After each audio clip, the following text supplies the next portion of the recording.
What has been my biggest challenge for doing this 4-hour workday? The biggest challenge I've found is offering my services.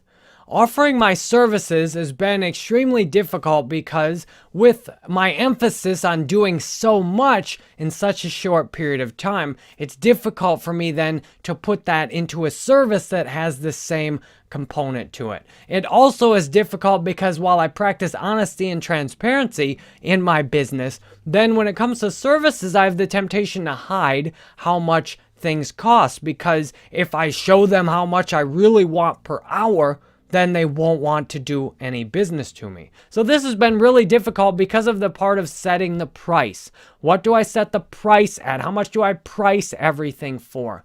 And what I decided to do was to keep in mind this whole 4-hour workday time and to realize I only have a very limited amount of time I want to work. That if someone pays me for 25 hours of work, then that is almost an entire week of my time, and that needs to be worth it, because in a week I can film an entire video course or 2 or 3 in a week. So if I'm going to give up time to serve clients, it needs to be transparent as to exactly how much money I am going to get, and then I be transparent in terms of exactly what work I've done in how much time.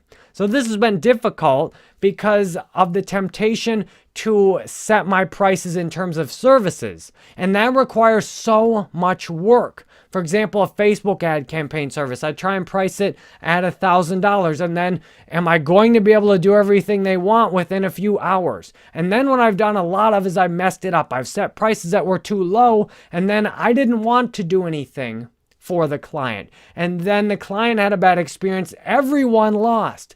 The client lost, a freelancer I collaborated with wasted their time, and I lost. I ended up spending a bunch of my time and energy to do a poor job serving clients.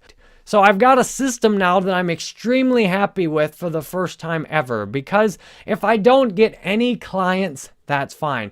When I charge for 25 hours of work, then I know that client's a priority and I'll move my work out of the way for it. Then I'm not tempted to do 10 or 15 hours of work on a client every day. I establish from the beginning with a client, look, I'll do a couple hours of work on your project every day because I have a 4-hour workday, and I'll dedicate a part of that to your time every day. So I think with the 4-hour workday, it's critical to have a good system for serving clients in place, so that if you don't have clients, you can afford to just make things like videos to attract clients. You can make things like products to sell to people, that you can use your time wisely in that 4 hours a day, instead of having the temptation to charge a client less than you are happy to work at, and then having the temptation to work 6, 8, 10-hour days to serve a client.